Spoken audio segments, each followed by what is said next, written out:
আরো অনেক বছর পর আবার এই প্রোগ্রামটা হয়েছে, তো অনেক বছর পর দেখে আসলে ভালো লাগতেছে। 5 বছর পর এটা আমরা উদযাপন করছি, সেক্ষেত্রে বাঙালির ঐতিহ্য সে পুরোনো দিনে ফিরে যাওয়ার যে একটা অন্যরকম অনুভূতি আমরা অনুভব করছি। এখানে যা দেখতে পাচ্ছেন সব আমাদের নিজেদের হাতে বানানো, আমাদের নিজেদের তৈরি করা, তো ওই সব জিনিস রয়েছে, এমনকি খাবারগুলো সব আমাদের নিজেদের বানানো।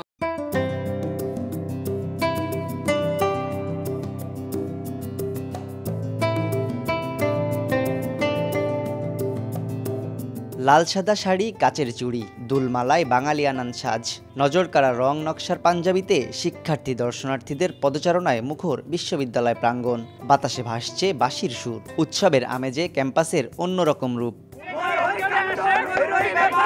ঐতিহ্যের বহমানতায় খুলনা বিশ্ববিদ্যালয় উৎসবের আমেজ। বাংলার কৃষ্টি, সংস্কৃতি ও ঐতিহ্যকে ধারণ করে উদযাপিত হয়েছে বৈশাখী উৎসব। শনিবার সন্ধ্যায় কেন্দ্রীয় মাঠে 29টি বিভাগের নান্দনিক সব স্টল আর শিক্ষার্থীদের পরিবেশনায় ফুটে ওঠে আবহমান কাল ধরে চলে আসা বাঙালি নানা সংস্কৃতি। বিকাশে কম খরচে ক্যাশ আউটের লিমিট বেড়ে 50,000, প্রিয় এজেন্টও 2টা।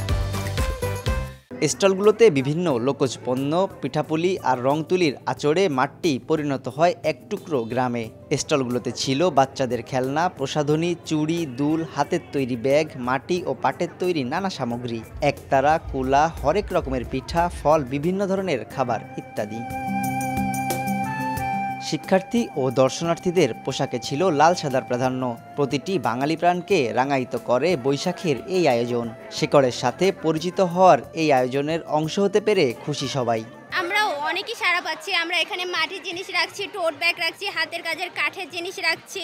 এখানে আমাদের আনা সকল জিনিসই খুব ভালোভাবে বিক্রি হচ্ছে, আমাদের অনেক ভালো লাগছে। পিঠা, তারপর ডালিয়া পিঠা, এবং আমাদের স্টলে সবচেয়ে আকর্ষণীয় জিনিস হচ্ছে নারকেলের মুচি মাখা। অবশ্যই ভালো লাগবে, কারণ এখানে স্টুডেন্টরা বিভিন্ন স্টল দিচ্ছে, এর জন্য আরো বেশি। এখানে যা দেখতে পাচ্ছেন সব আমাদের নিজেদের হাতে বানানো, আমাদের নিজেদের তৈরি করা, তো ওই সব জিনিস রয়েছে, এমনকি খাবারগুলো সব আমাদের নিজেদের বানানো। আমরা এখানে বাচ্চাদের খেলনা, ফুল, গাজরা এবং মাটির জিনিস এবং খাবার জিনিসপত্র রাখছি। আমাদের স্টলে একটা গ্রামে যত ধরনের জিনিস পাওয়া যায়, বাচ্চারা যেগুলো দিয়ে খেলা করে, যেখানে খেলা দেখবেন, তারপরে ঢেকি আছে, পালকি আছে, বা যে ধরনের অর্নামেন্টস গ্রামের মানুষ পরে, সেগুলো আমরা আমাদের ঐতিহ্যবাহী জিনিসগুলো এখানে ফুটিয়ে তোলার চেষ্টা করেছি। এর আগে 2019 সালে বিশ্ববিদ্যালয়ে বৈশাখী উৎসবের আয়োজন করা হয়েছিল।